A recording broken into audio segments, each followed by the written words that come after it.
Ladies and gentlemen, we're here to talk about the M1 Finance portfolio today. One that I don't show off too much typically in the videos, but we're going to be going through every single position today, showing you cost basis, and kind of showing you my investment strategy here with this one. Obviously, as you can see, I've titled the portfolio Millionaire by age 40. Okay, the goal is to get this account by itself to the $1 million mark by the time I am 40, which there's plenty of time. If you look at a time frame, I just want to throw that into a perspective here.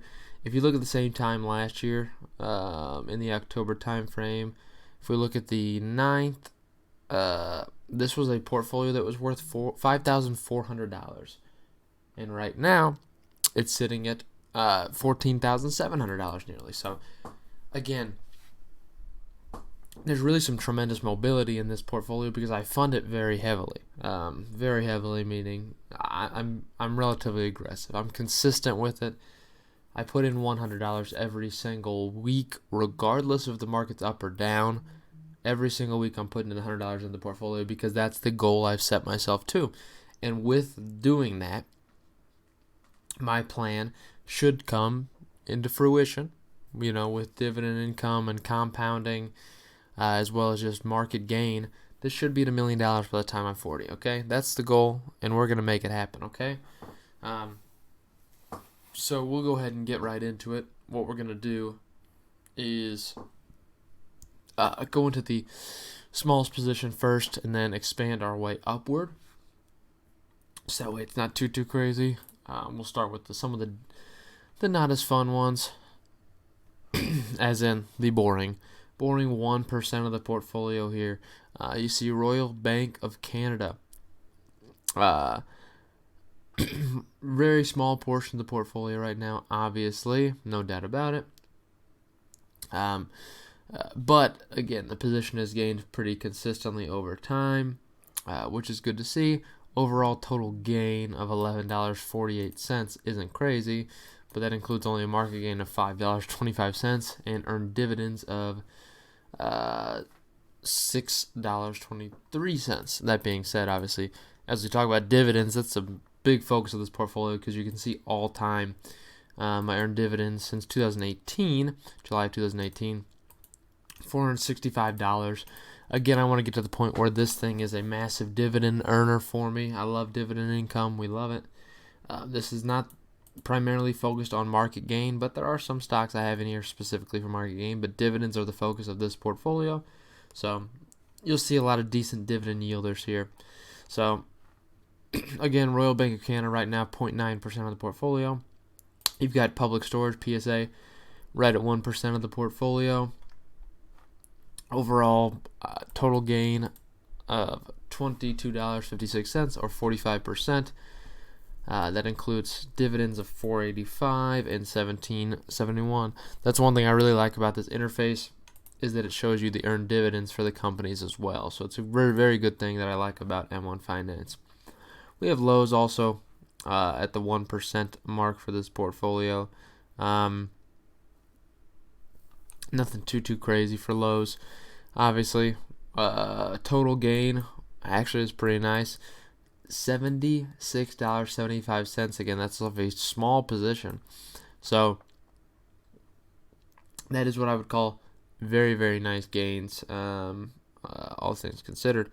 Average share price of $94.42. Pretty good. And we've also got $2 in earned dividends as well. So market gain is the big story for Lowe's here for me. I think I just click on these too. Oh, heck yeah, we can. So PepsiCo, right at 2% of the portfolio. So this overall, I've got average share cost of $132.39, 2.04 shares, total market gain of $17.29 or 22.67%, which is including $6.09 in terms of dividends. After Pepsi, we have a 1.9% of the portfolio in Pfizer. So Pfizer, I have an average share cost of $35.21, 7.65 shares. Overall total market gain of 12.87, earned dividends of 4.33, which gives us in total $17.20 in terms of return on this bad boy. Pfizer, I do like Pfizer. I like me some Pfizer. Good portion of the portfolio we like. We have Alphabet, also 2% of the portfolio. Nothing crazy on this one, obviously. This is one of my growth stocks, obviously, as you can tell. Average share price of $1,203, but obviously we only have 0.19 shares, so nothing crazy in that aspect. Total market gain overall 68.43, or on a money weighted basis. The portfolio's up this position's up 47.63%. After them, we have obviously just ETF, not worth really going over too much. SPHD, pretty boring. Pretty boring. Or SPY, I should say. My bad. Then we have Bank of America here. So Bank of America overall, I am down again. Financials are pretty rough. I can't lie to you. Financials have been hidden pretty hard here. Total market gain or market loss, down $27.52 in this position. 11.42 shares at a cost basis of $27.65. So $5 in earned dividends on that one as well.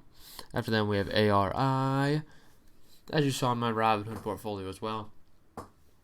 Again, down pretty big because of, well, real estate investment trust down big. Just kind of how it is. Market loss of 53.12 on this position is not good, but earned dividends of $36 is pretty nice because, again, this is off of 30.5 shares, cost base of 11.12. Good dividend yield on this company for sure.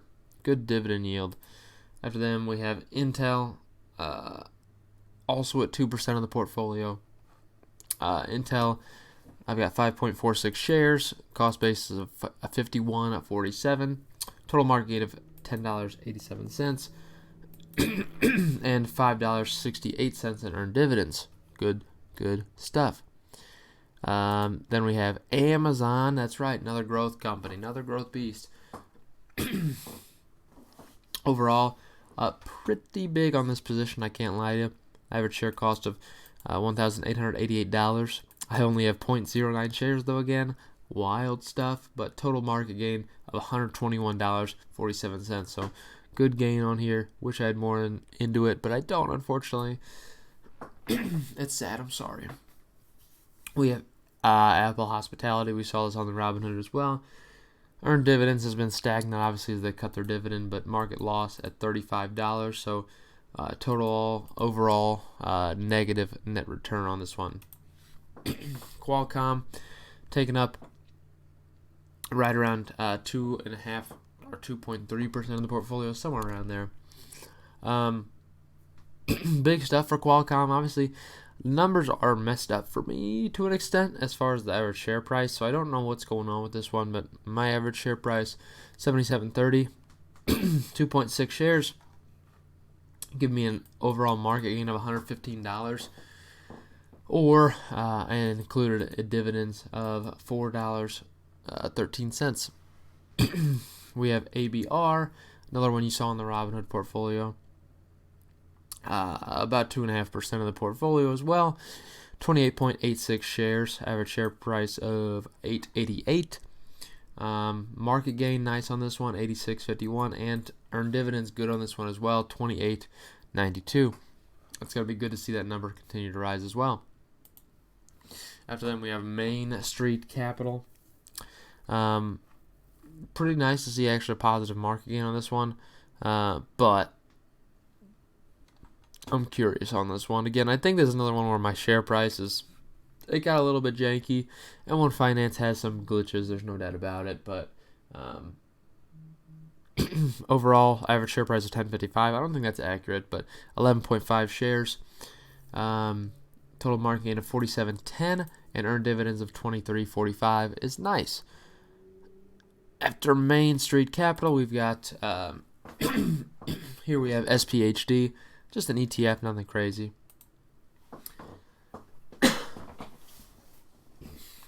Then we have Disney following them, much larger portion of the portfolio, obviously, right around 5%. Average share price of $113.88, 5.66 shares. We've got a market gain of 52.22. Dividend not that crazy because, again, here's the deal. They've suspended the dividend for now, but overall $2.25 in dividends. So, good position. I like Disney. Then we have Microsoft, massive winner for me, obviously. 3.38 shares at $143.95 a share. Total market gain of $225.39. And earned dividends of $7.27. After Microsoft, we have NVIDIA. We love NVIDIA.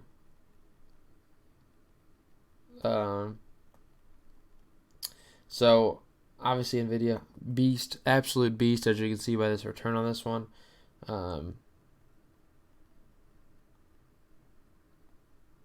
Which is nice. We love to see it.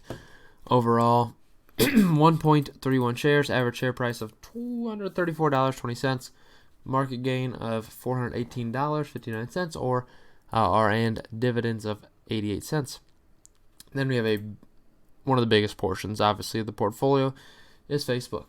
Okay, Facebook taking up 9%. Again, no dividends on this company, but it's a growth beast, and I like it. Average share price of $179.07, 5.1 shares. Total return, market gain of $436.03, which is nice stuff. It's nice stuff. What can I say? Then we have the largest single position is going to be Apple. Overall average share price of $51.16, 11.72 shares. Nothing crazy again with this one. Obviously, I have a more fully fledged Apple position on my Robinhood portfolio. But this one's nice. I'll take it. So, market gain of $757.35, or earned dividends of $12.96 as well. So, going to be enjoying Apple as well. Now, the largest portion of this portfolio will be the section I call dividends. These are going to be my dividend payers, my main dividend payers for the most part, that I'm really focusing heavy on. So this is a big portion of the portfolio, around 36%, and we'll go into each position on this as well. We have Orchid Island Capital, the smallest portion of this, at around 4% of this pie itself. Overall, not bad. I can't lie to you. 40.64 shares. Average share price of $4.72. Total market gain of $22.06 and earned dividends of $24.45 is very nice for a small position. Very nice for a small position. We've got Solarly Hotels. Rough. Hospitality has been hit hard, and I chose the wrong time to buy this. I can't lie to you. When it's in its heyday, this thing could be a dividend beast for me. Obviously, as you see, I've got 144 shares, $2.91 a share. This could be a beast for me in the future. I'm excited. I'm going to keep building this position because I'm pretty excited for what the future holds for it. Market loss, though, of $156.81 is bad. Earned dividends of $8.11. That happened, obviously, prior to them suspending the dividend for a bit. We then have Kimco Realty. Overall, 21.9 shares at an average cost of $13.98. This is right around 5% of the portfolio, or 5% of the dividend portion as well. Market loss of $43.24 and earned dividends of $10.05. Again, real estate investment trust getting hit hard. Then we have Prospect Capital. Good to see for Prospect Capital, quality stuff in terms of dividends, but market gain leaves a little bit to be desired. There's no doubt about that. So you can see overall a market loss of $34.71, earned dividends of $35.11 makes us a positive position, but 60.5 shares, which I like because it's a monthly dividend payer, and an average share price of $5.76. Then we have Ford Motor Company. So, Ford Motor, not much of a dividend earner right now, can't lie to you, but it was prior. So position's been built up here, can't lie. 50.36 shares. If they can give me that dividend back next year, I'll be happy. $7.61 a share on this one. Decent share price, so we're almost positive in terms of market gain. So that's why I'm pretty okay with buying in the $7 range. Market loss of $12.87 and earned dividends of $6.82. Then we have the ever famous Kohl's, which also is not earning me dividends right now. Gosh. So when it's in its heyday, though, good dividend earner, good dividend payer. 17.59 shares, $25.58 a share. Market loss of $65 and earned dividends of only $5.83. So a really very bad performance on this one. But again, clothing retailers have been hard this year. NRZ after them. You can see overall 48.39 shares, $8.42 per share. Total market loss of 40 cents isn't crazy, but it earned dividends of nearly $21. Makes it a positive return on this position, which I like. We then have Gladstone Capital, another casualty of society, as who says that? Society.